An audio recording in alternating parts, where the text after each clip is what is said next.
Chapter 6. The Mysterious Tunnels of the Underground City. After visiting the River of Spirits and receiving unusual impressions, Stanley and Ivan continued their journey into the deep recesses of the Carpathians. Their next destination was the mysterious tunnels of the underground city, which, according to legend, ran beneath the main mountains and forests. These tunnels were known for their intricate architecture and were part of the myths surrounding the area. In the morning, after several hours of traveling along the mountain route, they reached the entrance to the tunnels located at the edge of a remote cave. The entrance was partially hidden among the stones and covered with thick moss, which made it almost invisible to the casual traveler. "These tunnels hold many secrets," Ivan said, raising his lantern to examine the entrance. "Locals say that these are not just the remains of ancient civilizations. It is also a place where you can find forgotten knowledge and opportunities for self-discovery." Stanley was fascinated by the prospect of exploring such historical and mystical places. They turned on the lights and special equipment needed to travel underground and began to descend into the tunnels. The first few kilometers of tunnels were quite ordinary, narrow passages and low ceilings. However, the further they advanced, the more complex and mystical the tunnels became. Stanley couldn't help but notice that some parts of the tunnels looked like traces of ancient rituals and inscriptions on the walls that were partially erased but still legible. "It looks like part of an ancient culture," Ivan said, studying the written signs. "Perhaps these tunnels were part of rituals that took place here centuries ago." As they continued their exploration, they came across large underground halls that were partially submerged.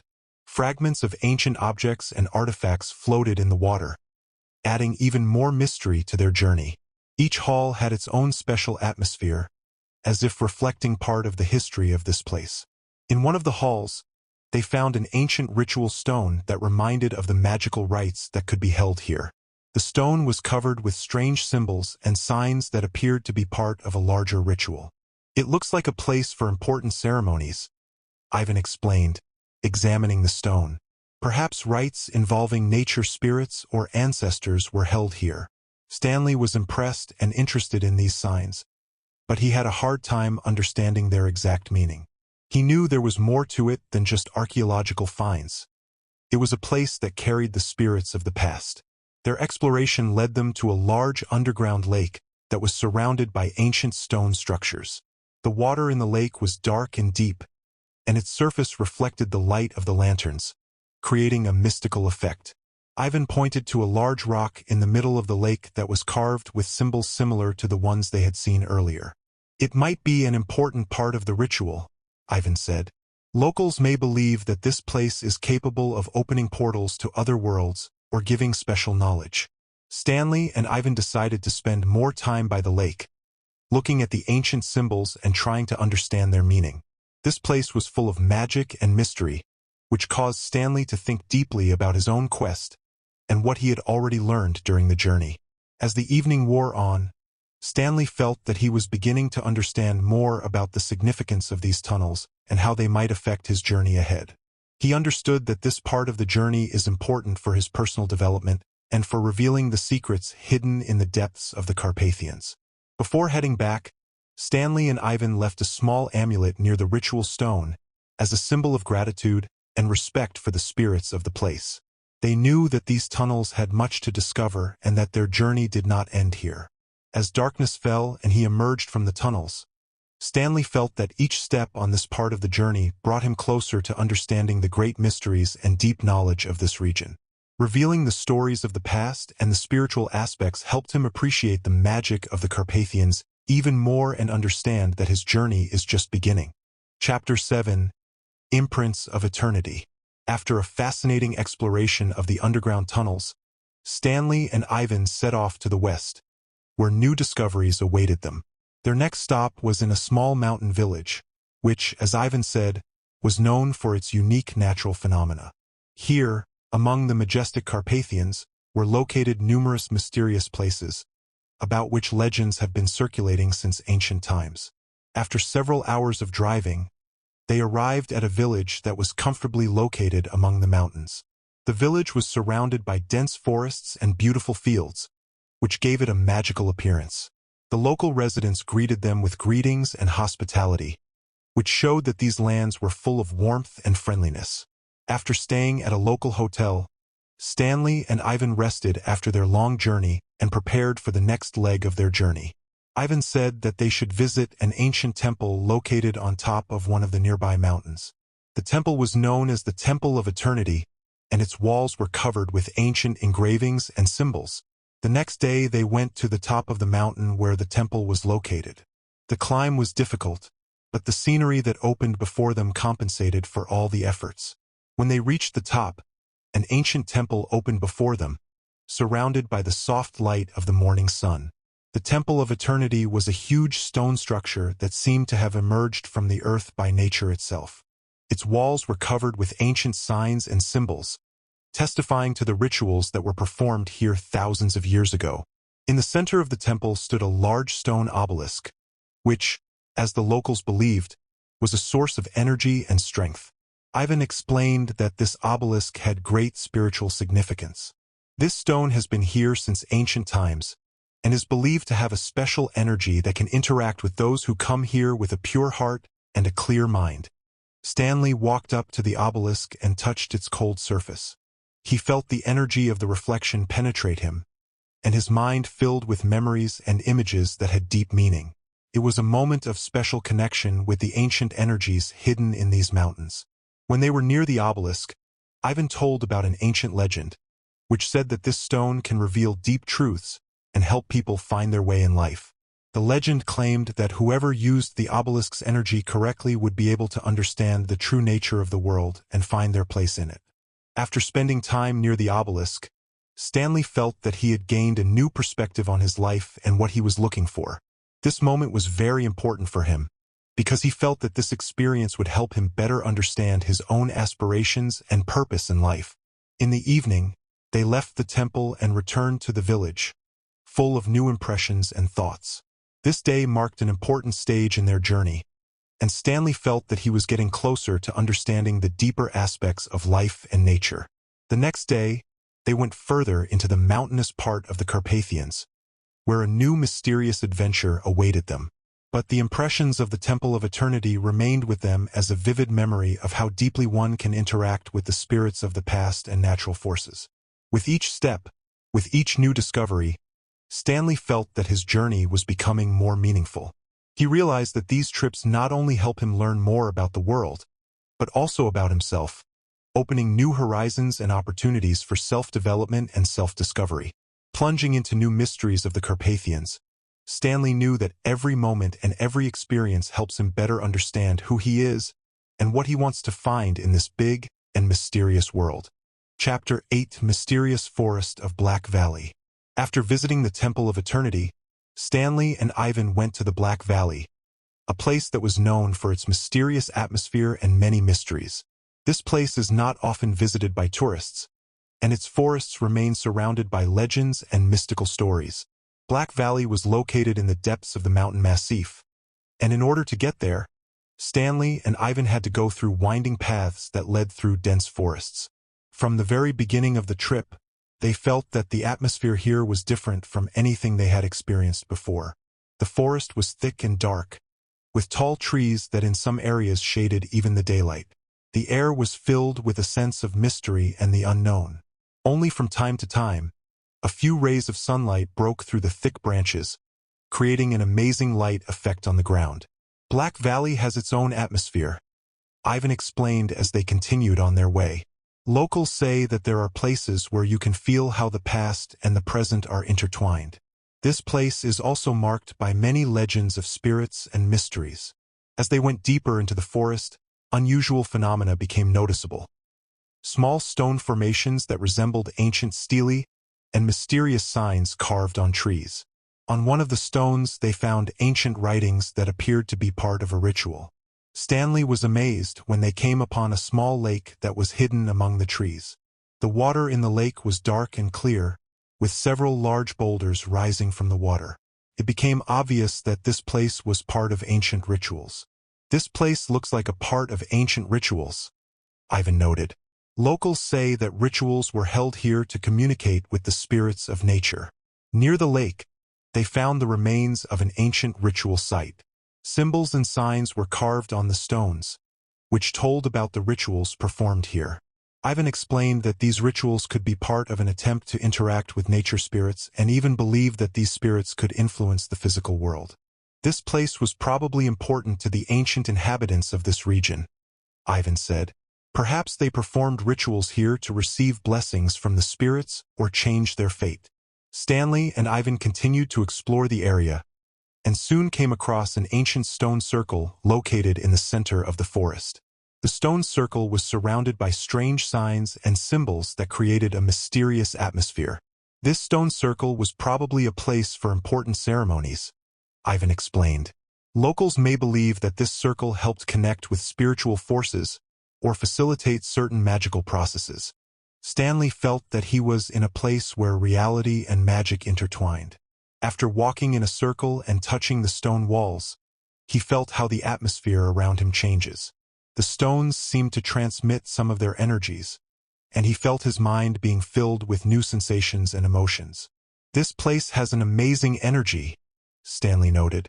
I feel like there's more to it than just a story. This place looks like a portal to another world or state of consciousness. After a few hours of exploring, they headed back to the village. The forest of Black Valley left a deep mark on them.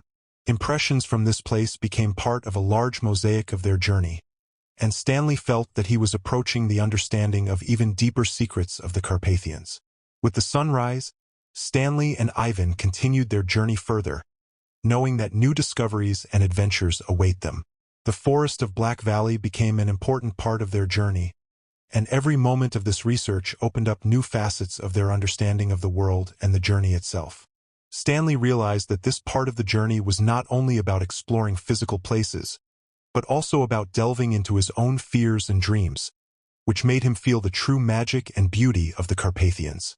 He knew that the next chapters of their journey would further expand his horizons and help him find new answers to important questions. Chapter 9. Secrets of the Painted Stone. The next day, after leaving the Black Valley, Stanley and Ivan went north to the famous place, Painted Stone, which was a unique natural and cultural monument. The Painted Stone is a huge granite outcropping covered with ancient drawings and symbols believed to have magical and ritual significance. The road to Painted Stone ran through a small mountain valley surrounded by dense forests and winding rivers. The impression of the trip was mesmerizing. The nature around was wild and undisturbed, and the air was filled with the aroma of needles and wild flowers. The Painted Stone is a real archaeological treasure, explained Ivan.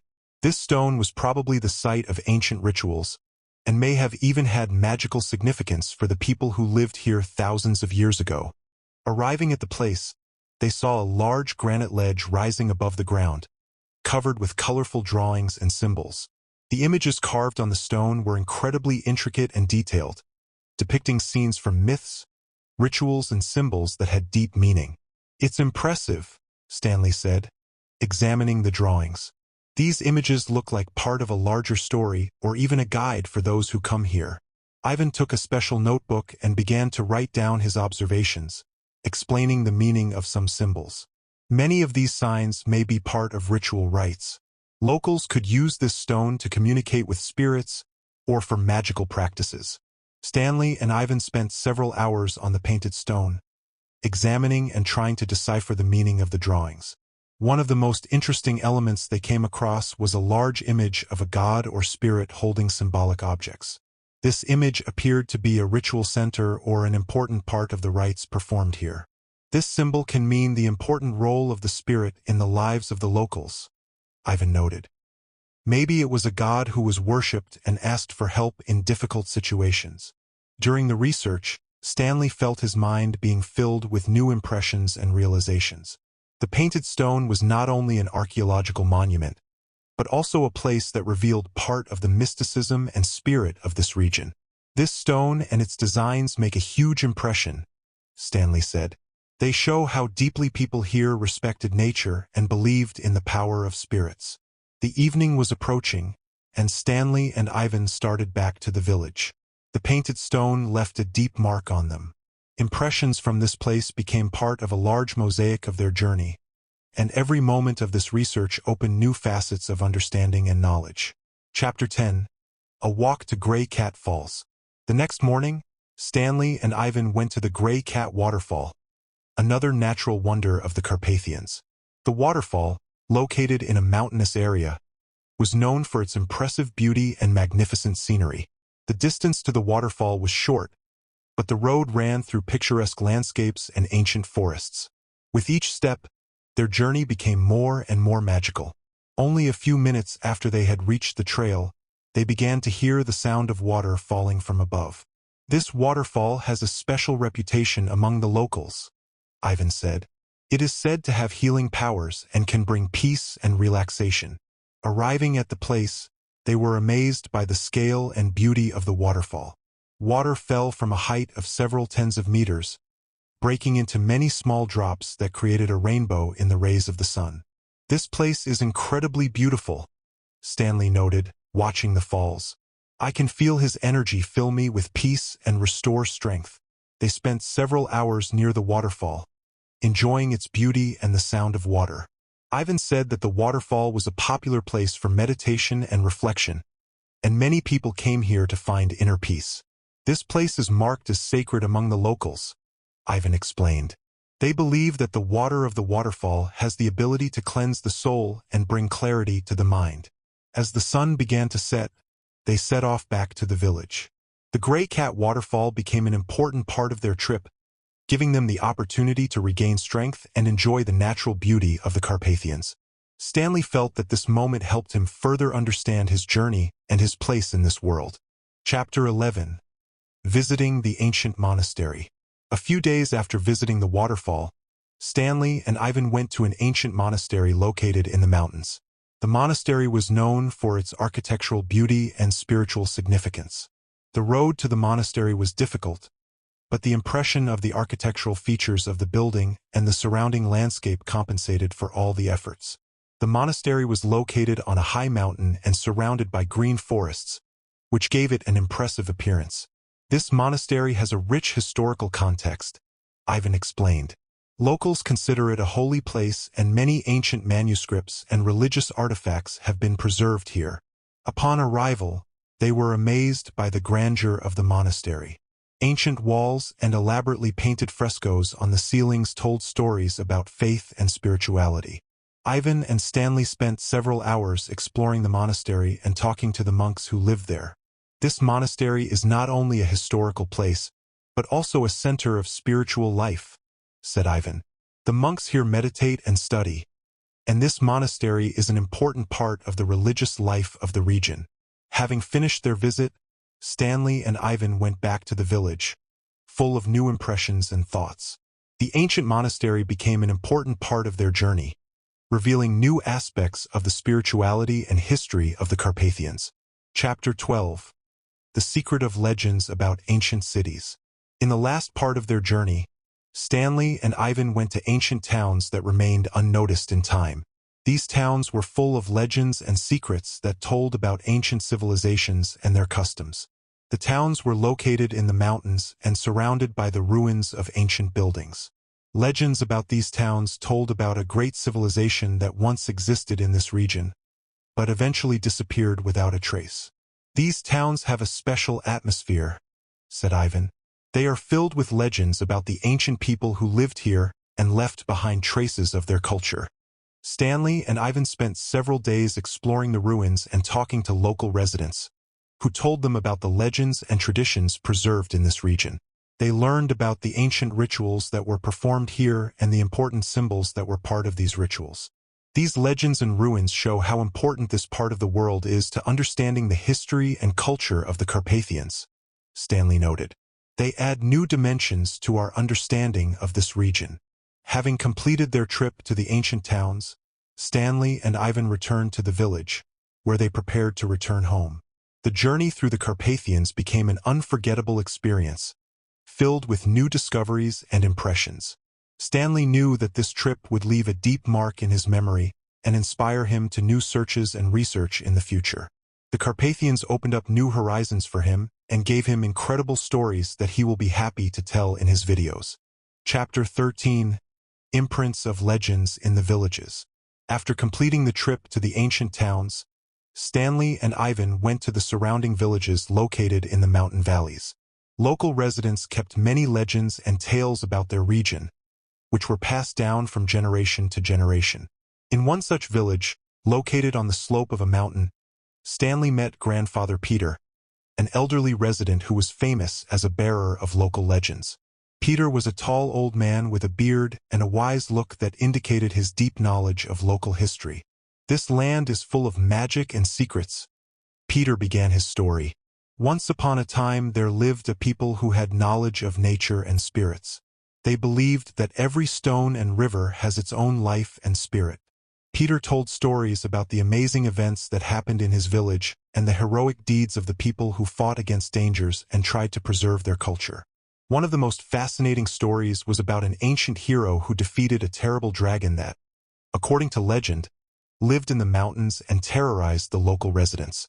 "The hero of our legend wore a magic sword that was made of a special metal," said Peter.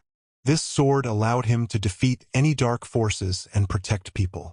Stanley was struck by the depth and beauty of these stories.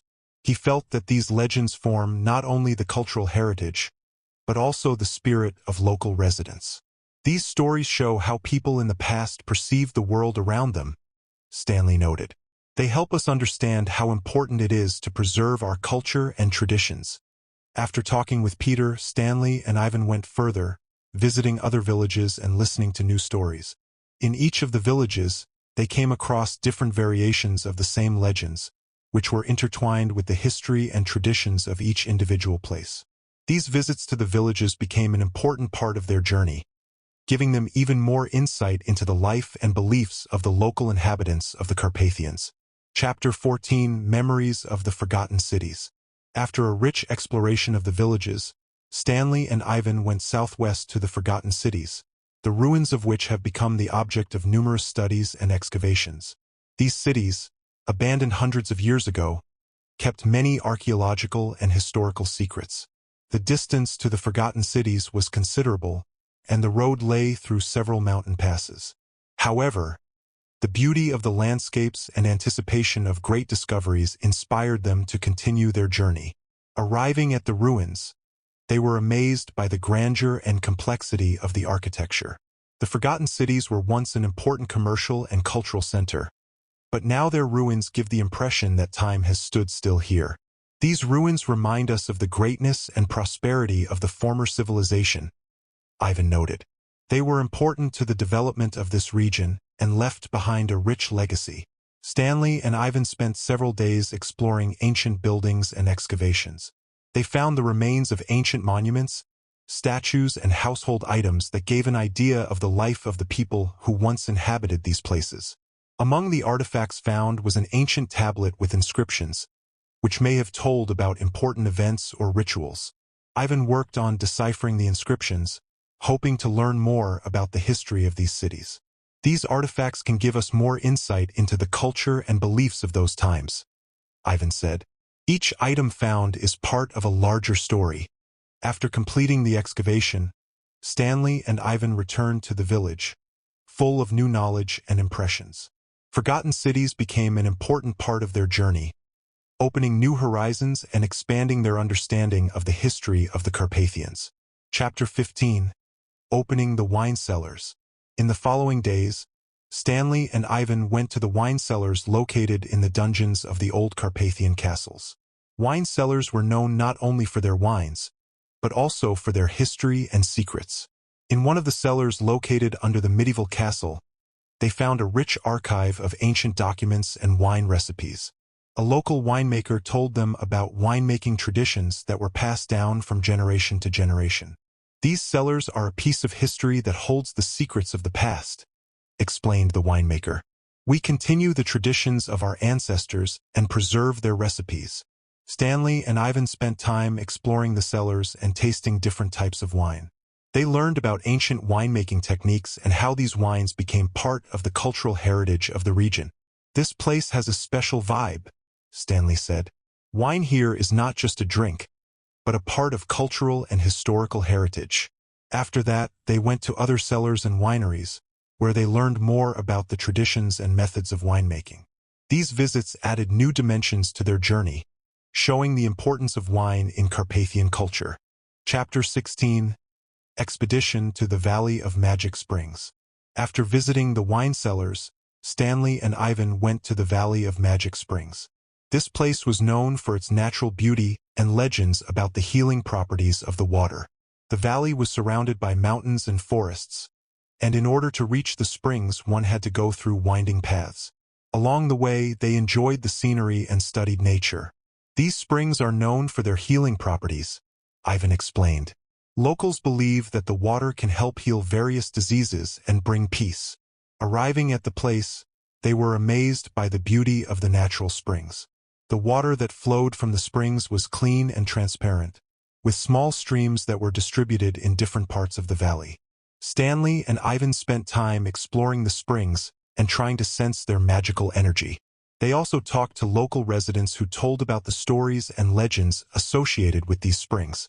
"These sources have a special power," Stanley said. "The water here really seems magical and can bring peace and restoration." Having completed their research, Stanley and Ivan went back to the village, full of new impressions and sensations from magical sources. This part of their journey became important for understanding the natural wonders of the Carpathians. Chapter 17. Evening Conversations with the Locals. After visiting the Valley of Magic Springs, Stanley and Ivan headed back to the village where they spent a few evenings talking with the locals. These conversations helped them better understand the culture and traditions of the region. Evenings in the village were filled with an atmosphere of warmth and hospitality. Local residents talked about their daily affairs, traditions, and customs. They also shared stories about local holidays and rituals that were celebrated throughout the year. Stanley and Ivan were impressed by how deeply the local people preserved their traditions and how important it was for them to pass this knowledge on to new generations. "These conversations gave us a new understanding of life here," Stanley said. "Local people have a special connection with this land and its history." During one of the evenings, local residents organized a traditional concert at which ancient songs and music sounded. It was a bright end to their trip, giving unforgettable impressions and emotions. Chapter 18. Farewell to the Carpathians. After several weeks of traveling through the Carpathians, Stanley and Ivan prepared to leave. Saying goodbye to this region was emotional and full of nostalgia. The Carpathians became for them not just a place of research, but also a part of their heart. Before leaving, they decided to once again visit the places that left the most impressions. It was a time to reflect and try to appreciate all the discoveries and knowledge they gained during their journey. "The Carpathians left a big mark on our hearts," said Stanley. "This region is full of magic and history, which inspired us to search for new ones."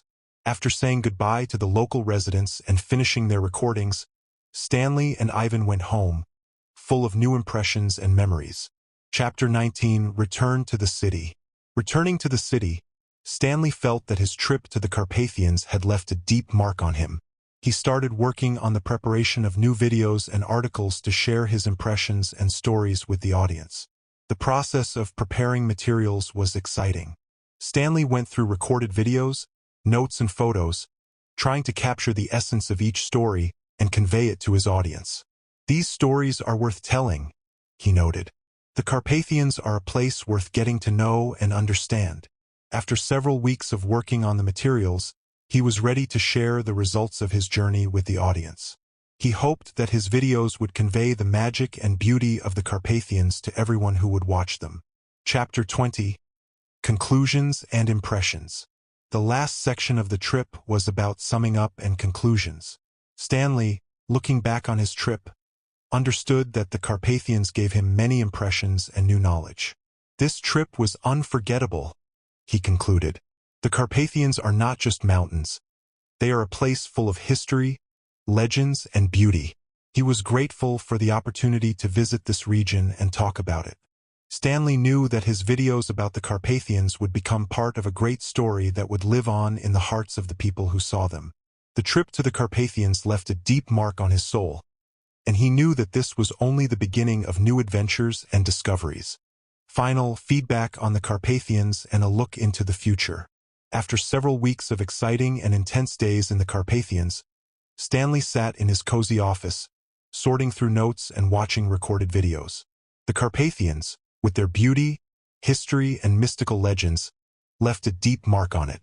He felt that this journey became not only part of his professional career, but also a personal journey to new discoveries and understanding. Satisfied with the results of his work, Stanley was going to make a short summary video to share his impressions with the audience. He smiled, thinking about all the incredible moments he experienced in the Carpathians. From the beauty of mountain landscapes to the profound wisdom of local residents, the Carpathians gave him many new ideas and inspiration. The Carpathians struck me with their spirit and secrets, he began, looking into the camera. This region not only has great natural beauty, but is also rich in history and legends that preserve a deep knowledge of the past. Stanley emphasized how important it was for him to meet the local people and hear their stories. He talked about how these conversations and discoveries helped him better understand and feel the culture of the Carpathians. Now, when I look back on my trip, I understand that the Carpathians gave me a new vision of the world, he continued. But our travels don't end there. We will continue to explore new places and tell new stories. With a smile on his face, Stanley moved on to announcing the next issue. His gaze became serious and enthusiastic as he began to talk about the new destination of his journey. In the next edition, we will go to Mariupol, he said enthusiastically. This is a city with its own unique history and rich cultural heritage. I want to learn more about the people who live there and tell their stories. He shared his plans for a new trip and talked about what he hopes to find in Mariupol. Stanley was eager to explore new aspects of the city, feel its atmosphere, and share his impressions with the audience. I think Mariupol will be another exciting adventure, he concluded. I look forward to sharing new stories and discoveries with you. After finishing the video, Stanley felt excited and satisfied that his travels were continuing. He was ready for new challenges and explorations, looking forward to the next stage of his journey to Mariupol. And so, with this thought and enthusiasm, Stanley ended his video, hoping that his viewers would be as interested as he was in the new discoveries that lay ahead. If you are interested in stories, subscribe and turn on notifications so you don't miss interesting stories from Storytelling World.